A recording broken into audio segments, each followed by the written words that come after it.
Namaskar, friends. First of all, my grateful thanks to Ragamala, Seattle, for inviting me and Ishaan to give this lecture come demonstration for all of you. The subject suggested is the anatomy of a sitar concert.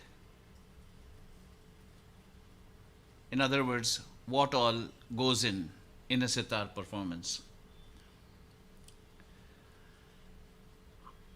In the course of my talk, I might have to, at some points, refer to the history also, because the whole performance is also connected with the evolution of the instrument and its possibilities, sound possibilities, and therefore the performance. So the sitar is comparatively, compared to the age-old music, Hindustani music, the sitar is a very young instrument. It's about 350 years old only. So considering that, there has really been a very impressive progress both with the instrument, its structural shape, size, and also the content that has gone into sitar as an instrument, and the language. Sitar has its own definite language and compositions. Now, what goes into a sitar performance? When you normally listen to a sitar concert, there are two major bold sections. One is where the main artist, the sitar player, improvises for a long time without the tabla accompaniment. And then the second portion is where the tabla enters the scene. So now, talking of the first part, broadly we all call it alap, jod, and jhala.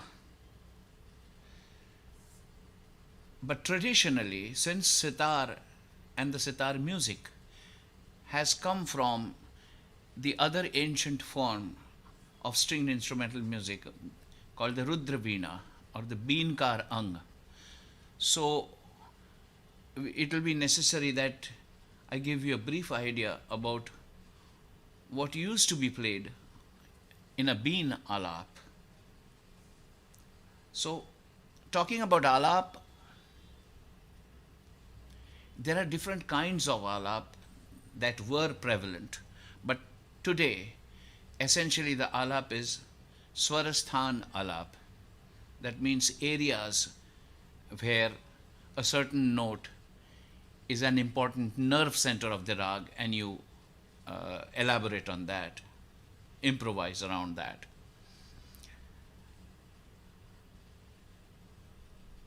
Of course, till very recently, there were one or two great masters who expounded the alap not on the Swarasthan basis but on the phraseology basis. And one of the last giants who really did a great job of it was the Sarod maestro, Pandit Buddhadev Das Gupta. And I am very fortunate to also have received guidance from him. His was a phrase-oriented alap. Now, taking any rag, classical rag, classically accepted, recognized rag, it could be evening ragas, could be anything like Shri, Marwa, Yaman, and later evening maybe Bihag and other ragas. But essentially, when we start the alap, we approach sa, the main keynote of the rag, and we approach it generally from a couple of lower notes, lower than sa. which means it could be mandra saptaks, the lower octave, ni or dha or pa or even ma. And once we approach sa and we try to settle down on sa by introducing various other phrases one after the other, establishing sa and trying to understand, okay, this is the base, this is the foundation. We are starting our performance. Soon after that, the elaboration moves to the next important nerve center lower down, lower than sa. So let's, for example, I mean, for everyone, it'll be easy if I give you Yaman as an example. Yaman from the Kalyan Thaat with the sharp fourth, Tivra Madhyam. So let's take Yaman as an example for us to understand. The next nerve center below sa is Ni. So we elaborate on Ni mainly from the lower notes and include sa also. Sometimes a little touch of re, but essentially focusing on Ni and then coming down to the Pancham, the Pa or the fifth note, lower fifth. Elaborate there. Elaborate even lower is Gandhar, the Ga, which is the Vadi Swar of Yaman. So that takes a bigger portion. Now, it also depends. There are two kinds of sitars today prevalent. One is the Maihar style, that is Pandit Ravi Shankarji, Nikhil Banerjee, their style, which has an extra lower octave. So you can go down to sa and even the same process you do in still an octave lower. But the other kind of sitar, which is the Vilayat Khan's stringing method, tuning method, which I will be using, it doesn't go even, that extra lower octave is not there. So we just end up with the lower sa in the alap. And we come back again to the main sa, finding our way and summarizing the whole journey there. So that kind of completes the very first paragraph of the alap. Once the paragraph is over, there is a signal which is called the mohra. The mohra gives a kind of confirmation that, okay, I have spoken. This was the main introductory part. Then we go to the next nerve center, which is called Gandhar or Ga, the third note. The Ga being the Vadi Swar, the elaboration there has to be quite detailed. And once that is over, we also find our way back to Sa. But approaching Gandhar, the initial phrases are all from the lower notes, lower than Gandhar. And then we touch also the higher note, maybe one or two notes. And then make a combination of lower and higher notes to really paint a complete picture of Gandhar. We have finished that paragraph and then we play the mohra again. Then you go to the next center, next stop is Pancham. Because Pancham and Sa, Shadj, Sa and Pa are the main two pillars of almost all the ragas. Similar elaboration on Pa and back to Sa with the mohra. Similar elaboration further, but as we go further, we are getting a bigger area for us to improvise, because all the notes that have been used also come into play each time we go to the next stop. The area becomes wider. So the scope for improvisation and building up is much more. So the after Pancham is the Ni, and sometimes we come back from Ni and approach the upper Sa fresh, or sometimes we go straight from Ni to Sa. That depends on the moment, how things are developing. But essentially, if you have reached sa, then it is almost like, most compositions have the sthai and the antara. So that's the antara section, the upper notes.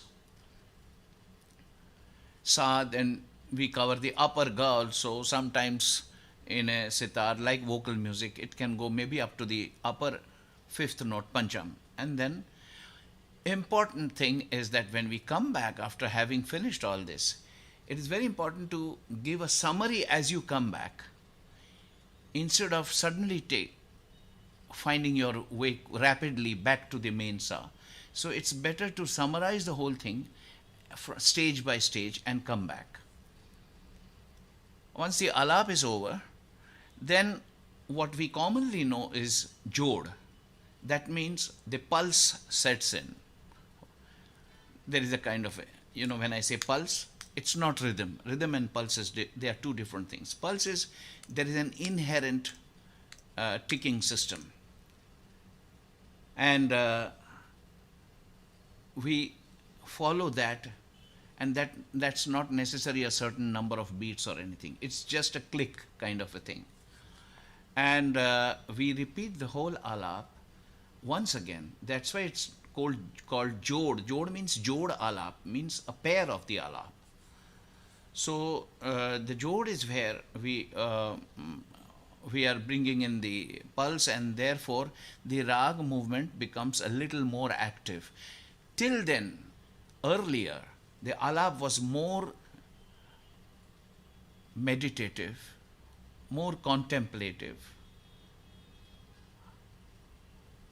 Essentially, this whole section is actually trying to discover the personality, the introvert nature of the rag.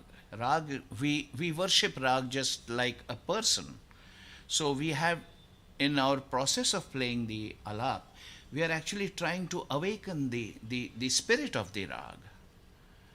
I mean, if you believe in God, if you believe in puja, the Hindu system, then there is what is called pran pratishtha. That means the image, the idol of God is there, but there are certain mantras that have to be said to invite avahan, or the God, into that idol, and then you start the worship. So pran pratishtha is exactly the same thing, but we do it musically by trying to awaken the spirit of the rag, the nature of the rag, and very respectfully asking the rag to show me the way. How do I explore you step by step with utmost respect and surrender? So it's like it's also a dialogue between the player and the rag. So the whole process is nothing but an inward journey. Because the second section, where the tabla comes into the scene, that is where we are exploring the extrovert nature of the rag. So there the dialogue includes the tabla player also. So essentially the dialogue goes more between the main artist and the tabla player. So there is kind of throwing ideas to each other and building up the rag. But the rag is very much around. Rag is very much awake and there with you. And in the process, we are actually not only exploring the extrovert nature, and as the speed goes higher and we go into the faster composition, we are actually exploring the sporting nature of the rag. So we are actually throwing ideas to each other, but without disturbing the personality of the rag. That's the whole thing. And that is why it's very important that an artist must have a very strong sense of responsibility, not to make that whole exercise into noise or too many gymnastics, because then the rag, spirit of the rag, can get damaged. So keeping all this in view, the rag exposition takes place. Now I'll come back to what I was talking about Jod Alap. In Been, that is the Drupad Ang, there used to be, they used to say the entire Alap, Jod Jhala, that is the short term nowadays, used to be 12 stages. The thing is, unless one has in-depth talim, it's very difficult to say, okay, this is these are the various stages. But I will tell you the names of most of the 12 stages. Jod Alap, the first portion that comes in is known as Gamak. The next portion that comes is Ladi. Then comes Guthao. Then comes a combination of Ladi and Guthao called Lad Guthao. Then there is Lapet. Then there is Lad Lapet. Then there is Ladant. There is Lad Ladant. Then some schools, some gharanas, Drupad gharanas in instrumental music also bring in two other stages called Dhua and Matha. But otherwise, we are almost going towards the end, and that's where the Tar Paran comes in. Tar Paran means Paran is something that is played on the Pakhavaj. So you play the Pakhavaj phraseology on the strings, so Tar. So Tar Paran. Then comes Thok, and finally comes the Jhala. So that way you are traveling through 12 stages. Not that it is not played today. Knowingly or unknowingly, every good instrumentalist has included all the 12 stages in his Alap Jod Jhala. So most of the stages do get covered today. Today, it's a different story. Your Alap Jod Jhala in the hands of a maestro might go on for an hour or even a little more. But in the old times, Alaps used to go on for 2.5 hours, just Alaps. And then, because Been music is nothing but a replica of Drupad vocal music, so the composition part used to take hardly 10, 15, 20 minutes. That's all, with the Pakhavaj accompaniment. But here what has happened is, in the meantime, with the birth of the Sitar, there was also the Khayal music that came in. And so, Khayal being a much wider, giving a much wider scope for imagination. That's why the word comes Khayal, which means imagination. You can give lot of scope to unfold a rag in a Khayal. And so the Khayal Ang started becoming very predominant in all instrumental music. And that's why the possibility of the rag expanding in the second section was much bigger. Once the tabla starts, you can have almost an equal time as you used for Alap, Jod and Jhala. You can have the same time or even more with the tabla. So and they also, because the tabla has a huge repertoire and language, so there is a lot of interaction that's possible between stringed instruments and tabla. So the Khayal Ang comes in. Now,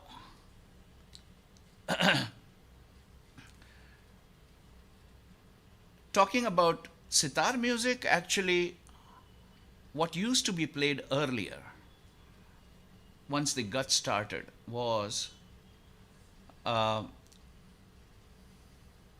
will, of course, be explaining in some time shortly the gut, what is gut is.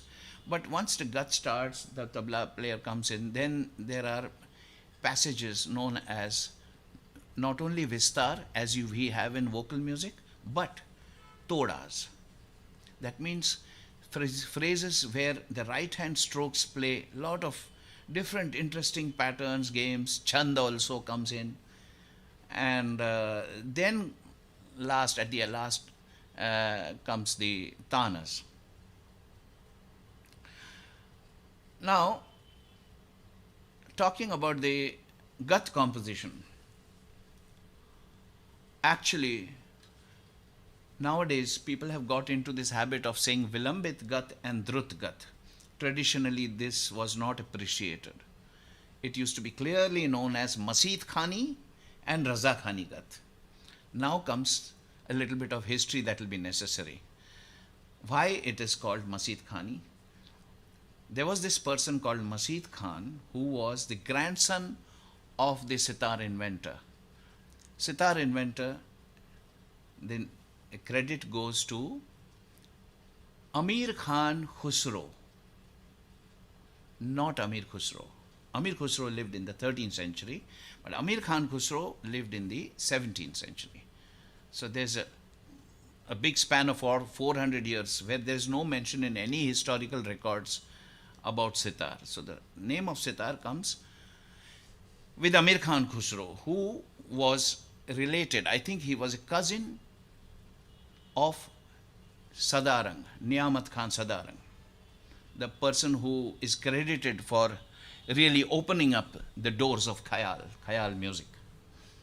Though the concept of khayal took place earlier, the seeds were sown much earlier, but here was a prolific composer, Sadarang, who composed a lot of khayals, though he himself was a Drupad singer, and he sang khayals in private soirees, not in the darbar. But soon the concept of khayal caught up with musicians, and khayal became a part of court music also. So Amir Khan Khusro was a contemporary of Sadarang. And Amir Khan's son was Firoz Khan, also known as Adarang. So he was a nephew of Sadarang. Sadarang had two sons, we all know, Maharang and Manarang. But Adarang was the son of Amir Khan Khusro, Firoz Khan, and he also made some Gat structures known as Firoz Khani Gat. But essentially, Amir Khan first gave the shape of a Gat, infancy you can say, the Gat in its infancy.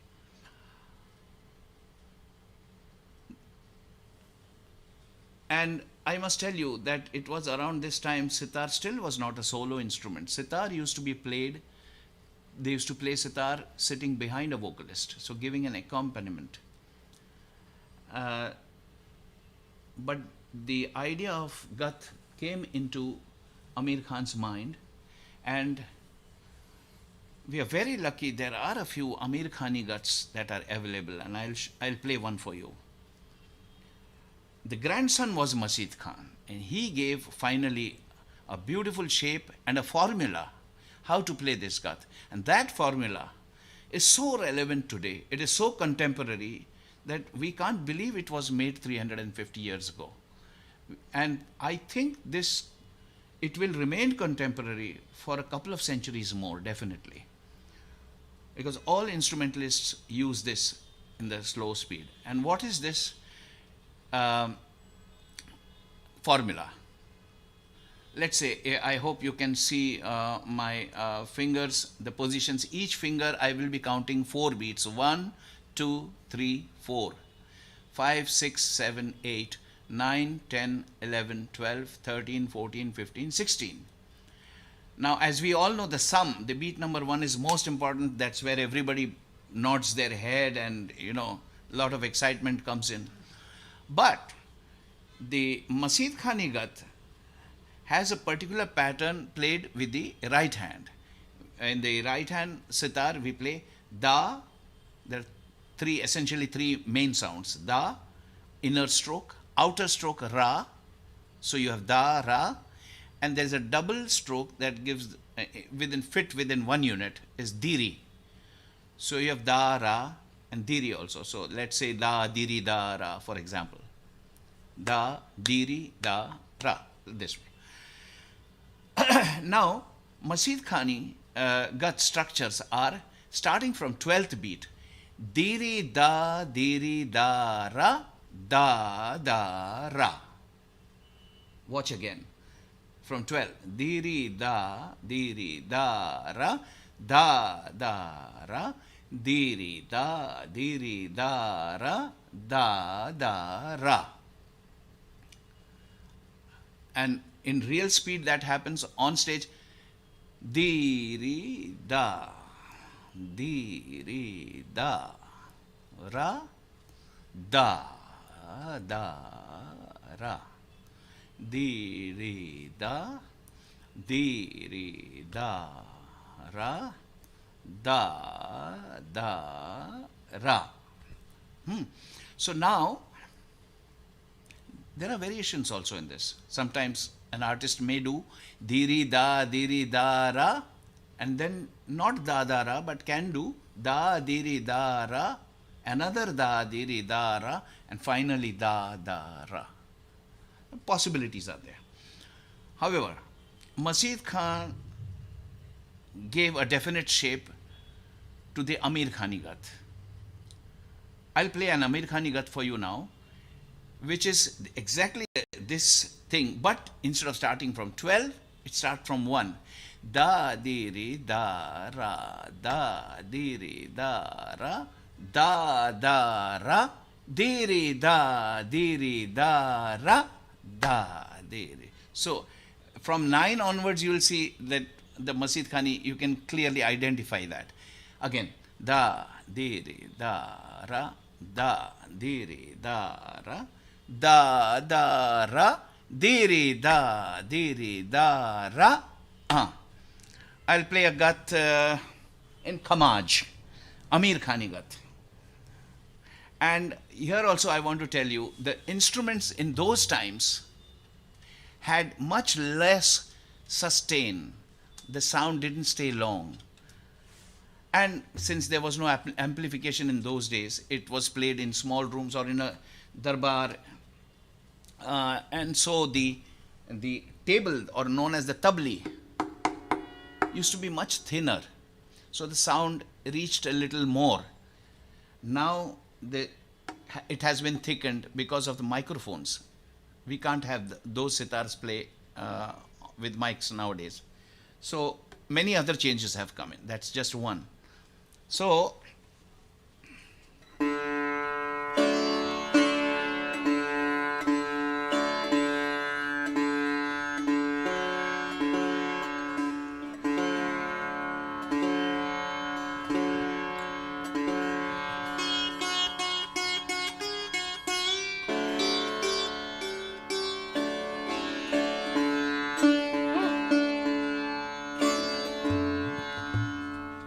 and so the speed of the gat was faster. So that's the main thing I wanted to tell you. Because of less sustain, the gat had to be faster. So the early Masjid Khani gats, if you listen even today, just 3 generations back, Ustad Vilayat Khan's grandfather was Ustad Imdad Khan. In his time, there was his contemporary Barkatullah Khan. So we find a record of Bhopali where his speed of the gat is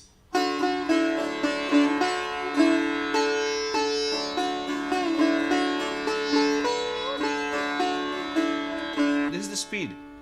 Nowadays you do, if I were to play the same gat, I would play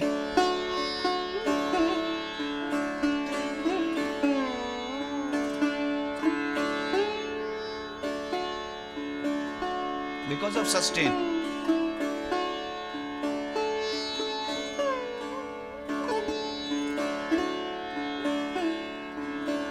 But there you find him.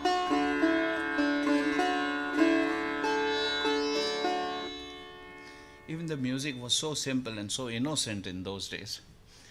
So now, I'll play a Amir Khani Gat, and naturally it will be almost like a Madhyalaya speed, but it was considered as a Vilambit Gat. So here it goes.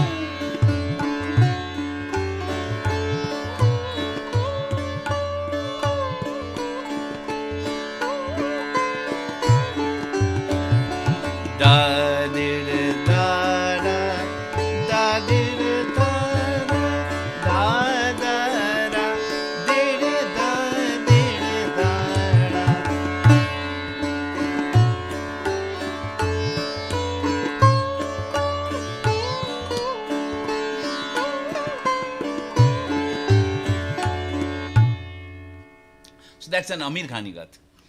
And then the Masjid Khani Gat is a formula, as I told you. So anybody, any instrumentalist, he can compose his own Masjid Khani Gat as long as that structure is there. So every musician today, nowadays, play their own Masjid Khani Gat. But the framework is exactly how Masjid Khan made it. So I will of course give you many demonstrations now, but once I want to play for you original Masjid Khani Gat, as Masjid Khan made it. Let's do Yaman, for example.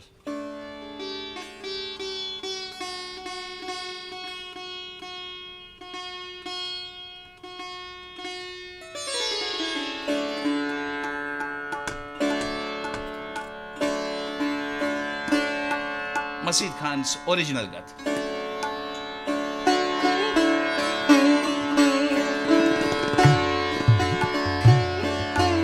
Very common, everybody plays this.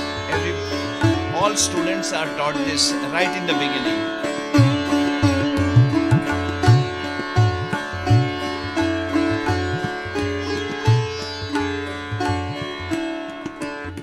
Carry on, carry on. Now this is the sthai of the Gat. Every Gat has 3 sections. In vocal you have 2 sections, sthai and antara. In instrumental music you have sthai, manja and antara. Manja is nothing but the second line of the sthai. So Masjid Khan's manja I will play.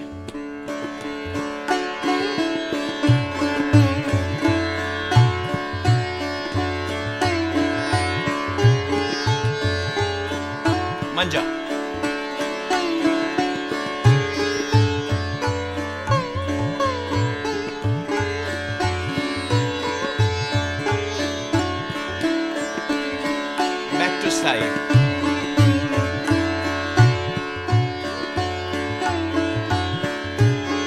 Antara.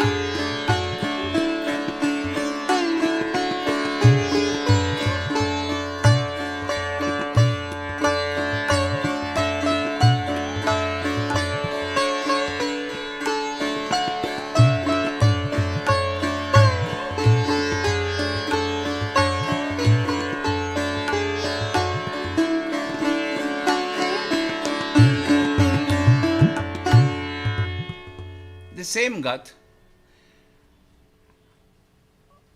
in the hands of different maestros have taken even a more beautiful shape and slower, because sustain is much greater nowadays in the sitars. So I'm sure many of you have heard Ustad Vilayat Khan's Yaman record.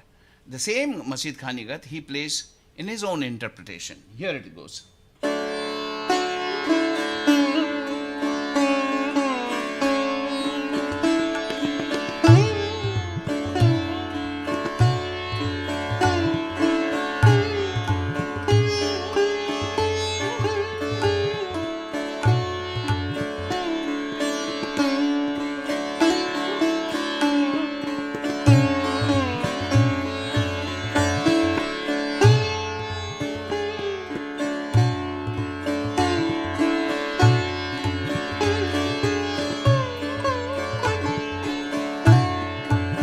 Let's say if he were to do the manja. I'm playing mine.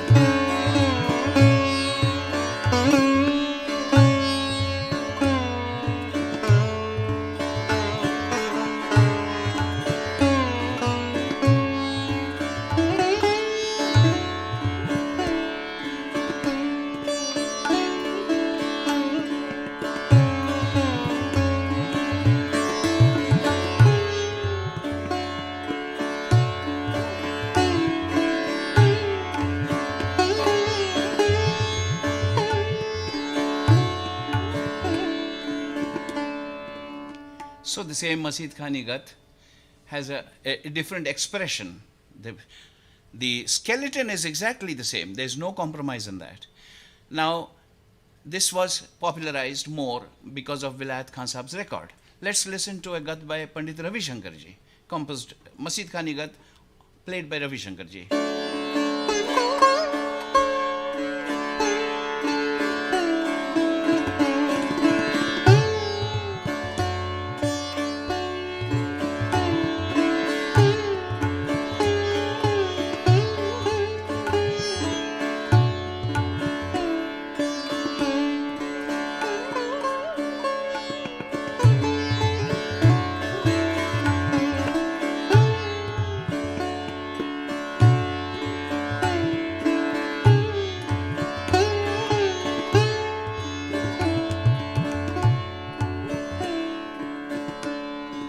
Another beautiful flavor. So you can have endless possibilities. Masjid Khan has such a huge contribution he has made. Now, for example, I'll play my own gat. I'll just, uh, not that it is pre-composed. Let me just try one gat now. Right now, I'll make a gat, a Masjid Khani gat.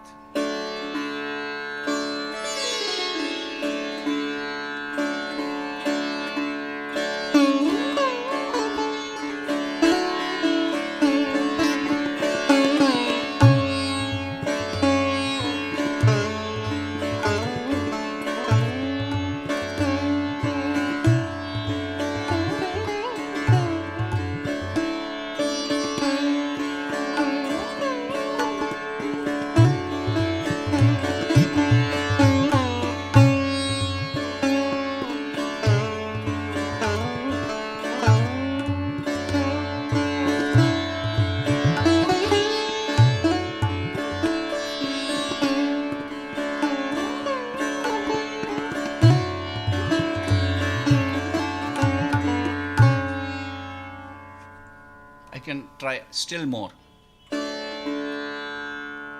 Once again, I'm telling you, it's still the Masjid Khani gat.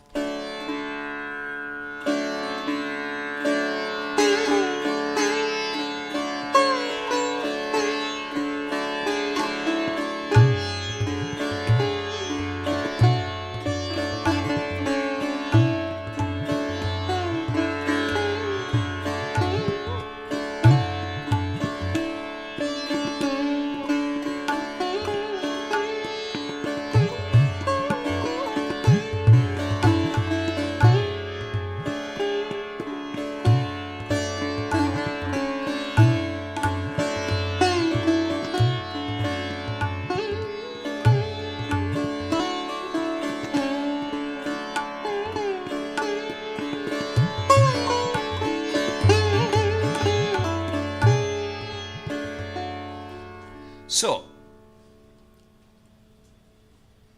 I'm sure you will agree with me that it's very, very contemporary. It still sounds as if the whole concept of Masjid Khani gat is so very modern.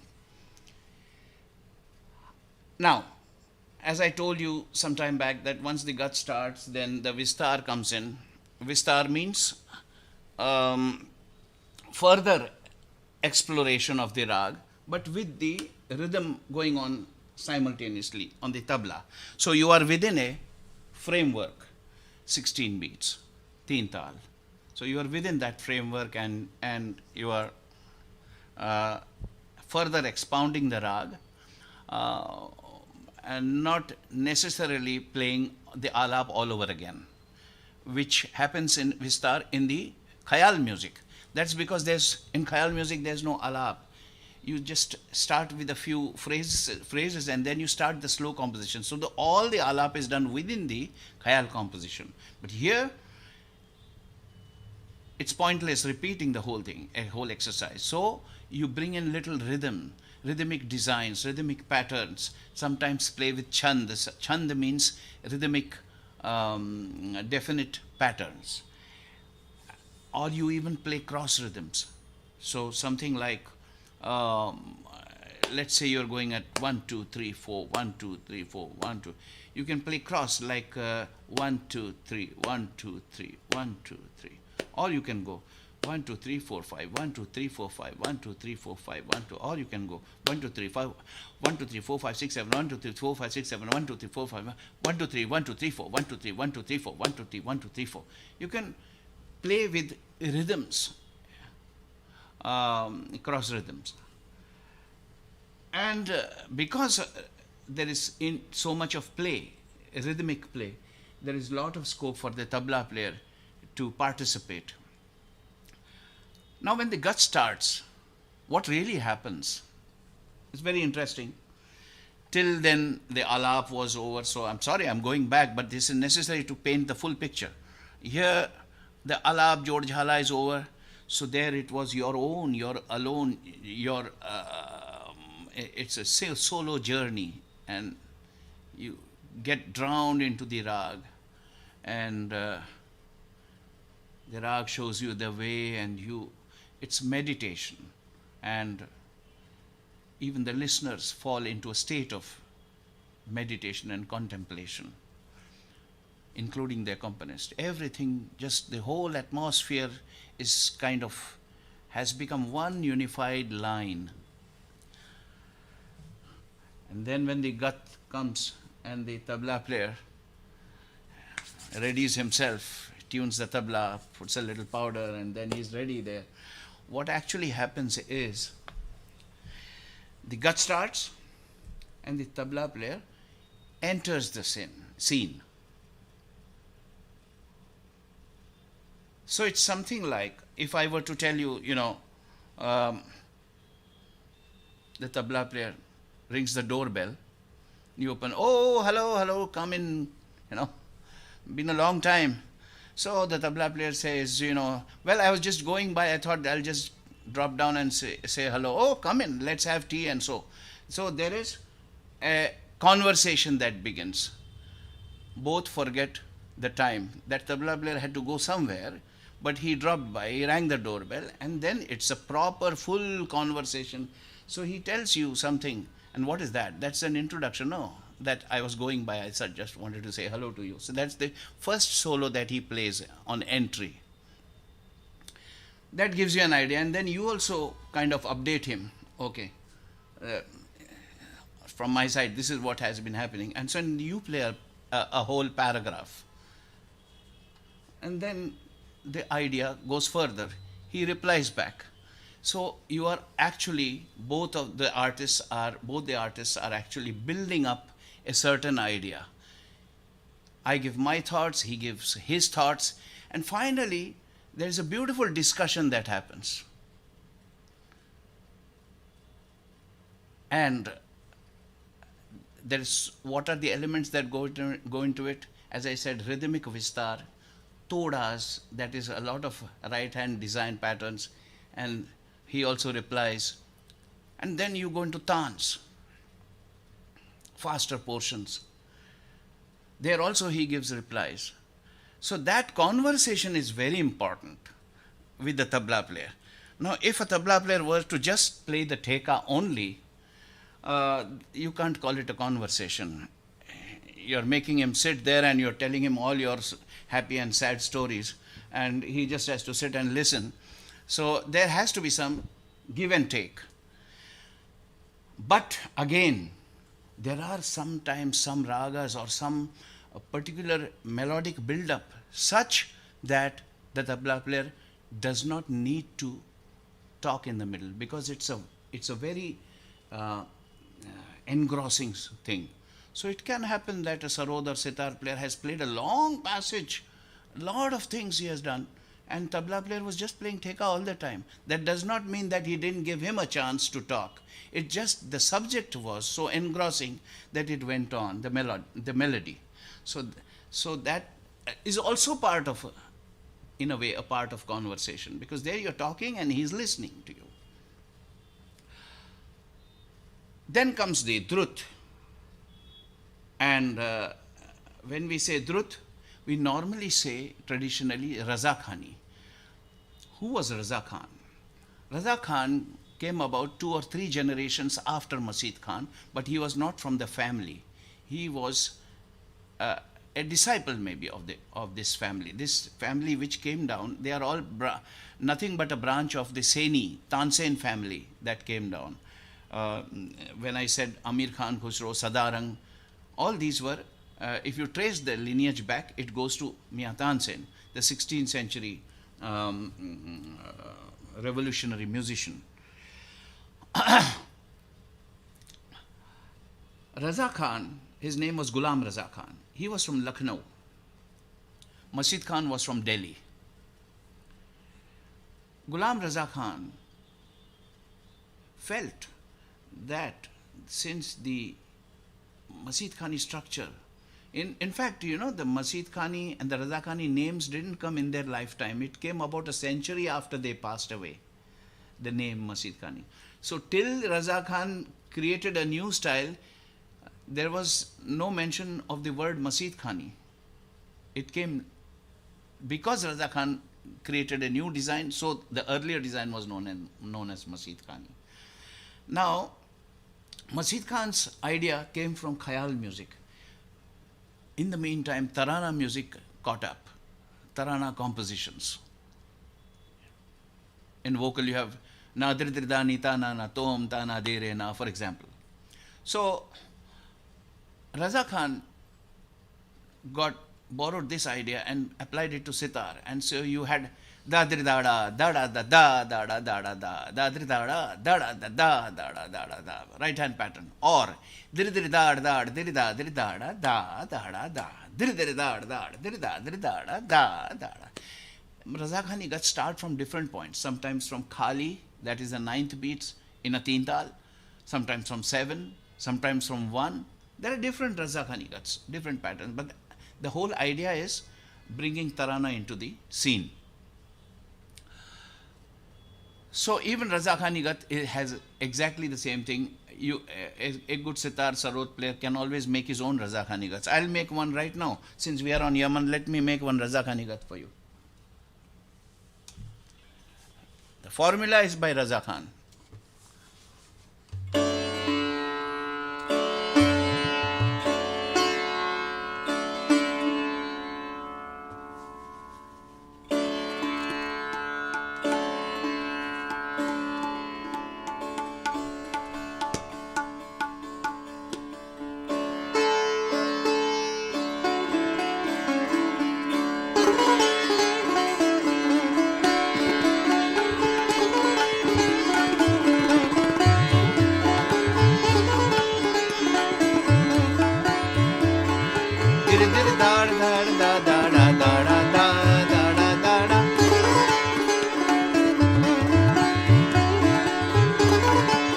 Let me try the manja.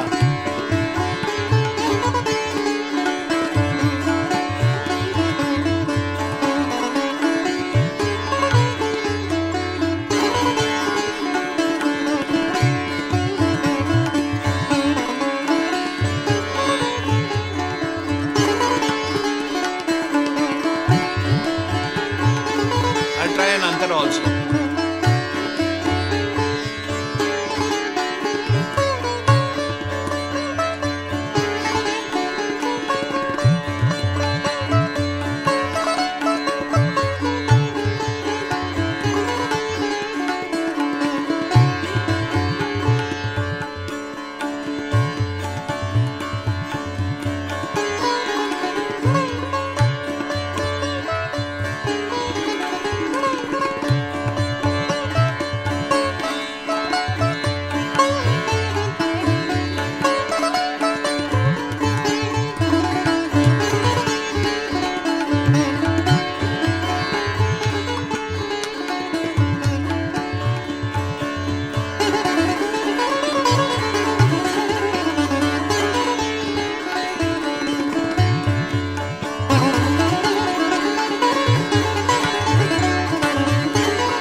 So this is a Raza Khani Gat, just now composed. But then, since I told you there are guts of different starting points, there are some already established guts. For example, very commonly taught initially to students, but I tried to give it a little better shape. I tried. This is how it was.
I give you an idea about Raza Khani, Masid Khani, and also uh, well-known Raza Khani Ghats. Uh, there are many, many Ghats. Now let me play an Imdad Khani Ghat for you, Ustad Vilayat Khan's grandfather. Also, because of his 3-minute record, the 78 speed record, this Ghat became immensely popular.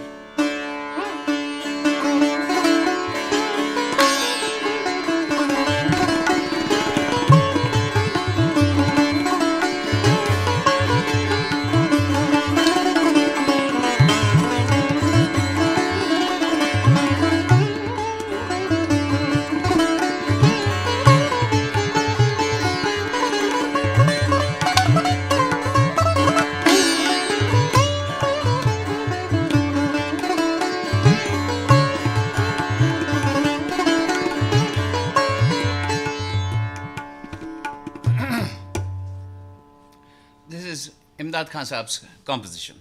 There are many, many. Yaman has, I mean, like any other rag, you can have endless designs of guts. Now, what happens in a Drut composition, as I said, it's exploring the sporting nature of the rag, yes, but actually what takes place is lots of tan runs, and sometimes to give a contrast, the crowd of tans, then sometimes the vistar is there, or there's something there where what is known in singing vocal music as pukar, as if somebody is calling you from the other bank of the river. There is a pukar that comes, which you'll find in very much in vocal music, but one has to apply because otherwise the constant flow of tans and shower of tans that can make things very kind of restless. So a balance has to be given. Contrast needs any good art. The basis is contrast. So contrast, when you say, it's not just the speed, it's the volume, it's many other things. Bold, fine, loud, soft, slow, fast, so many things go into that. So contrast is the basis of any good art. Now,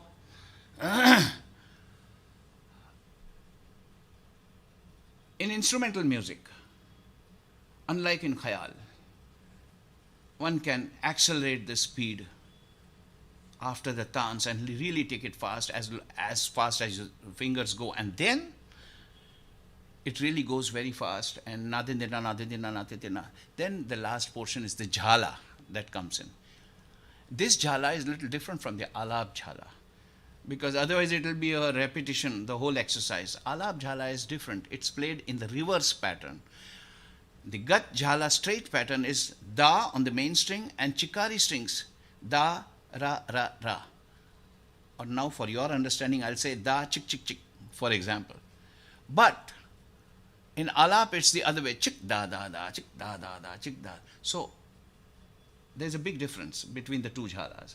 Now, in this jhala, the straight jhala, there is a lot of rhythmic possibilities and really excitement.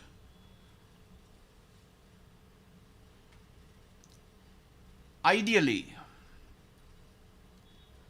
the rag should be taken to the point of ecstasy, the excitement caused should be by ecstasy, not look how fast I can go, look what I can do. It's not that. We remember, even till the last, when you finish, it's the rag that you're playing. So it's very important that you are not trying to actually show, look what I can do, but the rag, when I said the sporting nature of the rag. So end it gracefully with all speed and all sport and everything in it. That completes a rag performance.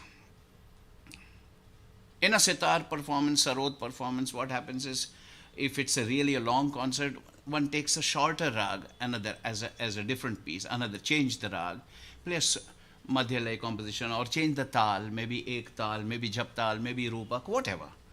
And so it brings a complete change, it changes the atmosphere. And there, they normally don't play alap all over again. You just take a gut. And if it is a short concert, then you end with little semi-classical piece. So you take a little lighter rag, like Khamaj, Kafi, Pilu, Desh, Tilak Kamod, Bhairavi. So many possibilities are there. But either you replicate an actual vocal thumri or dadra composition and you play it on the sitar, or you play loosely a gat structure, but keeping in mind that it is the treatment is thumri and not khayal. So the treatment is little lighter, little more relaxed, little more free. You don't have to really go area by area like you did in rag. But here you can just meander, you can play with different colors, you can play with different flavors, aromas, and just build it up. So that is a treatment for semi-classical. I'll give you a complete demonstration today after my talk is over. And sometimes many instrumentalists play a dhun. Not bad, but the concept of dhun just came now, 50, 60, 70 years ago. This idea of dhun was never there in traditional music, because all musicians in those times were well equipped with good thumri and dadra compositions, chaiti, kajri, hori. So there was enough to borrow from these other forms of music. But dhun probably comes when, in case, it depends on, sometimes the artist feels the pulse of the audience, and if he feels it's a extremely lay audience, then dhun is a good tool to get a grip on the audience. That's the best I can say about the use of dhun.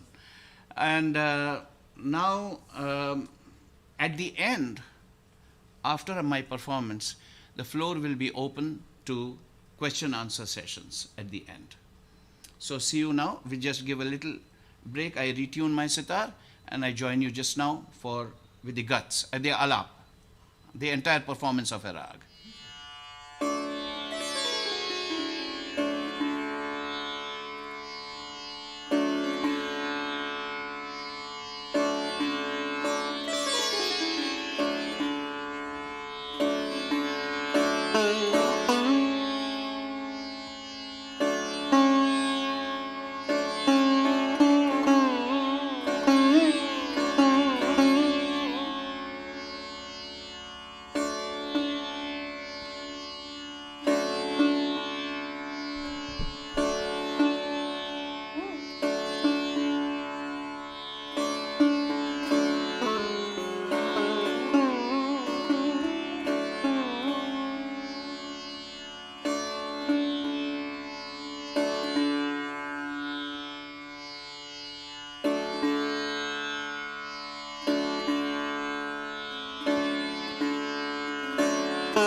So, friends, I think to break the monotony, we'll not proceed with Yaman for the Gat. Uh, Let me play Rag Tilakamot for you in the Gat portions, the Masid Khani. And the Raza Khani in this case is one derived from a Tumri song, Neer Bharane Kaise Jaun. So, derived from that. So, that way we serve the purpose of the second Rag also. Um, by the way, I forgot to tell you that among the guts that I was talking about, the Drut guts, Raza Khani, Imdad Khan Sahabs, and so on. There are also many guts are derived from vocal music compositions. So I often play, for example, Amir Khan Sahab's Sugara Sundarva Balama. Sugara Sundarva Balama. Or Bade Gulam Ali Khan Sahab's Kinare, Kinare, Kinare. Derived from these khayal compositions, or Bhimsen ji's Sham Bajave Aaj Muraliya. So there are, or Sakhiyeri Lipiya Bina. So many possibilities are there. So guts can also be derived from vocal compositions. However, now we are switching over to Rag Tilakamod for the gut.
Okay, I think we are live.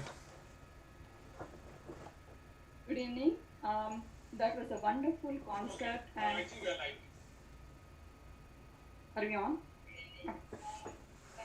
That was a wonderful lecture demonstration and a short concert by Pandit Nayan Ghosh and Ishaan Ghosh. Namaskar, Nayanda. Namaste. Um, Greetings from Radmana, Seattle, and our audience.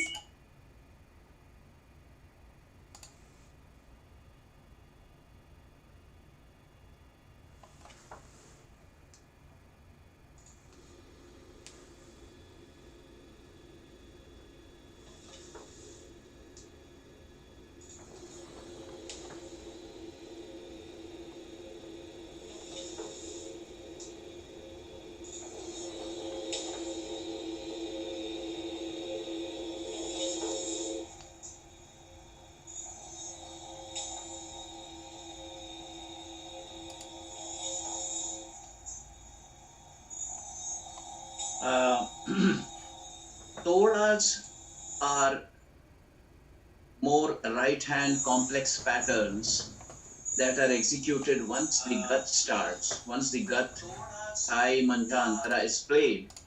And then when the elaboration of the slow gut, Masid Khani gut starts, there is a lot of right hand patterns. For example, if it was a sa de re da de re da ra da da da da da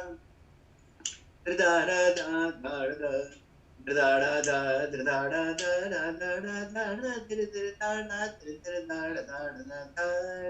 da this this is called a toda, where the misrab, that is the plectrum, strokes various complex patterns are played. Tan is more of the left hand, when um, their runs, their quick runs over the notes across the octave. So tans also, there are many varieties. The straight tan which goes up and down is called sapat tan, and that's the most difficult to play on a sitar. The tans which go zigzag, zigzag, back and forth, those are vakrtans. And there are gamaktans, which means involving gamaks. These are gamaks.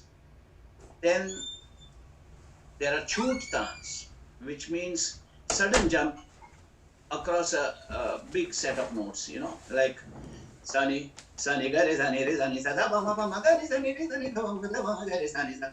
These big jumps, they are chuttans. And then there is the last variety is bol dance. Where along with the quick, fast runs of the left hand, the right hand also has complex patterns, not just dara dara, not just the inner and outer strokes, but dara dara dara dara dara dara dara dara dara. These are called bol dance. So there are essentially five kinds of dance: partan, vakratan, gamaktan, chuttan, and boltan. And Bidara Ang, what you said, Bidara Ang is actually also a very colorful way of treating movements in a rag, not necessarily only tans. But Bidara Ang is, mm, mm, is a little lighter in nature. And sometimes it should not, one should take care, it does not come in the way of a serious rag presentation.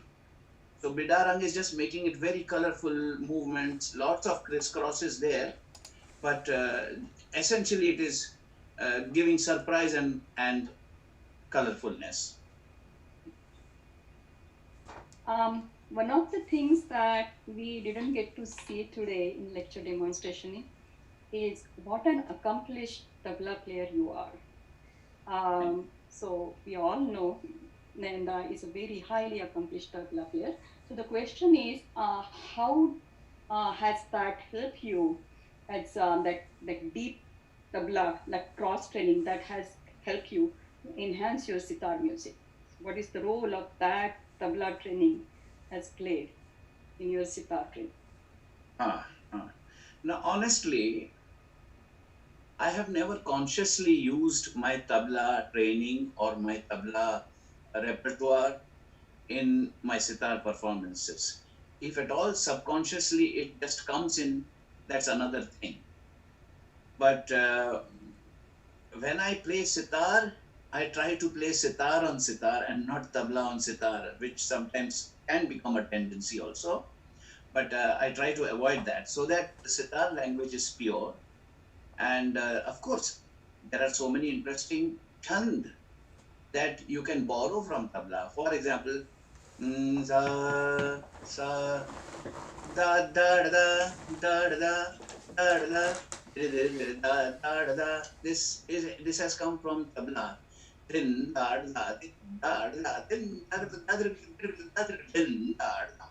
So these are little things that come in a very subconscious manner into sitar playing. And on the other side, if you see it from the reverse thing, if you were to ask me your training of sitar, how does it come into your tabla playing?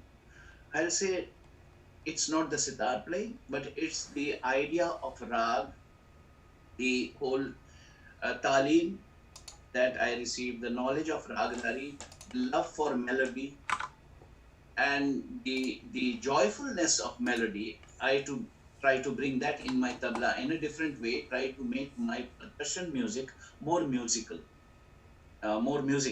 instead of letting it remain percussive. So this is how I had tried to handle. But as far as possible, you know, as far as I can see, I don't consciously intermingle the two fields. But music is always melody based. It's pure music, joy of music.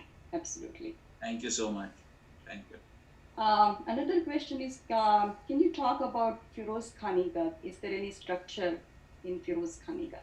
Sure, sure. Uh, I have explained about Masih Khani and Raza Khani and other cuts also, Imdad Khani also, etc. Firoz Khani cuts, again, just one quick sentence about the history. Firoz Khan was the son of Amir Khan Khusro, who invented the sitar, and nephew of Sadaran, the great vocalist. Okay. Now, Firoz Khani guts are kind of Madhyalay guts, or a little faster portion of Madhyalay, you can say. Not really Drut, just the level before Drut speed. Now, what happens is the gut played at that speed affords or gives scope to a lot of right hand designs, patterns in the gut. It enables more Toda Ang to be executed because in those days tans were not there. Essentially, sitar repertoire had the gat and the toda. Tans came only Ustad Inayat Khan's time, Vilayat Khan Sahib's father's time. And a little bit it started during Imdad Khan's time, his father also. But Tans, todas are executed in the Firoz Khani Gat. No, that is the scope that is there. But the gut structure, Firoz Khani guts are normally found without antaras because the requirement, musical requirement of antara is fulfilled in the sky itself. So the sky is pretty long. It goes into 3 or 4 cycles. The most, the best example I will say is in Jindo. It's sa sa.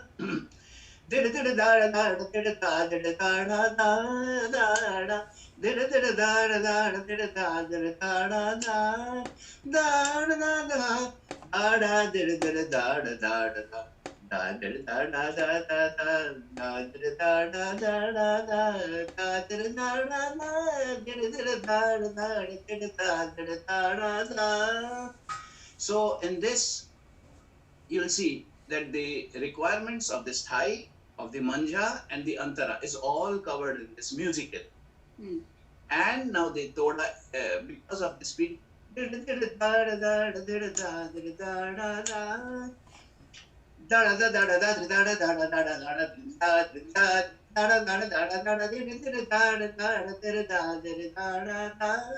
you see the right hand patterns. You can really execute it with a lot of fun. So Acha. these are Feroz Khanikas. Very scholarly explanation and demonstration throughout the concert Thank and lecture demonstration. That just I would like to remind our viewers, please subscribe to Ragmala. We have many more events which equally knowledge based events coming up. I will make quick announcement at the end of this session also. So on behalf of our vocal students and vocalists, let me ask you this. What are some of the takeaways for them in a sitar concert? Like once again. on behalf of our Yeah, vocalists vocal and student. so what should they listen for musically? What do they want to get musically to internalize their music or to learn? Because sitarist is always like, everybody wants to follow that gaiki ang se bajana hai. They most sitarists actually learn music. Uh-huh. So what would you say that is for the vocalist in sitar concert? Okay, I'll tell you. Uh, Basically, it's the rag. It's the same thing. Whether you listen to vocal or to sitar, it's the a student of vocal music must look out for the entire beauty of the rag, all the facets of the rag that is being demonstrated, just like in vocal music, and try to appreciate the abstract nature of the music, because at least in vocal music you have lyrics, you have words. So there are people who also listen, give attention to the words also, the story of the song. Okay, but here it is not so. It is far more abstract. So without a storytelling, a full idea, a musical idea is built up. Uh, a huge abstract story is built up. This is what a vocal student must learn to appreciate. And of course, then there are other technical things. Appreciate. A novice normally appreciates stance and fast speed renditions, and virtuosity, जिसको बोलते हैं तैयारी. So novice normally looks for that. But as you mature, you look for everything. Tayari, tan tayari, and speed. These are one of the many facets that are part of a good recital. It is speed is very necessary, but it is necessary exactly where it should be, not just any place. So the build-up of a rag, because as I said right in the beginning in my lecture demonstration, that uh, it is the rag we are exploring, the extrovert nature of the rag in a gut. Once the gut starts, the prior to that it was the introvert nature of the rag. You're exploring, you're having a dialogue with the player and the rag, and then when the gut comes in, the tabla player also is part of the whole conversation, and so it's a dialogue between the player, main player, the accompanist, and the rag. The rag is still very much there. You are exploring it, and tal, of course, rag and tal. So there is a beautiful mishran, or a amalgamation of rag and tal, and the joy of both of them together. So that is what a vocal student can look out for. And then, of course, what is not there in vocal is the jhala in sitar. Now, the jhala is required because the instrument, like a sitar or a sarod, it affords higher speed. Because the hands move so fast, the voice can't move so fast. So that is also something very interesting, because the whole idea is to drive the rag to a point of ecstasy at the end. Another very interesting question. Now we have a tabelji accompanying the musician, the sitarist. Then why do we need jod where when we are just creating rhythm with our chikari? So what is the significance of jod? Sure, nice question. The jod is a stage that comes immediately after alap. The alap is more meditative, and as I said in the beginning, it's an inward journey. But the jod is also part of that because the alap slowly activates, and it's not a rhythm that comes, it's called a pulse, because the rhythm means there is a definite cycle. There is a beat number one and maybe a certain number of beats. That is not there in jod. It's just a pulse. The pulse not only makes it active but gives life to that alap. Just like the heart pulse are there in a human being, the sign of life, that is there in the alap. So it brings more life into the alap and builds up and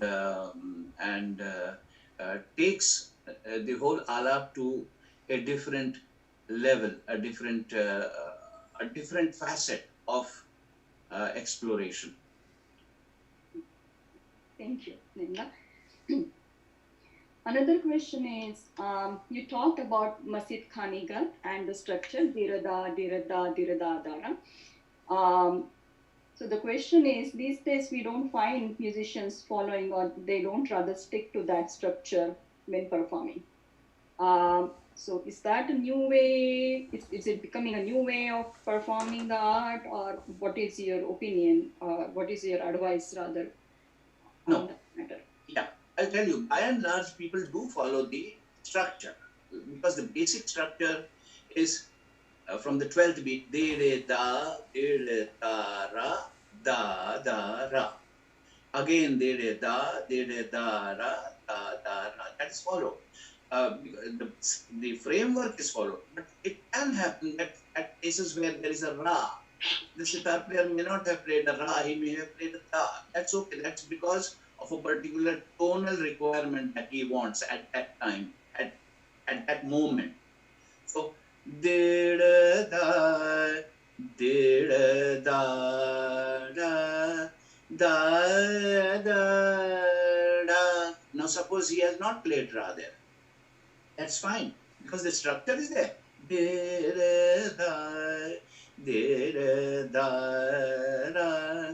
da. He may have played da there. That's okay. Da da da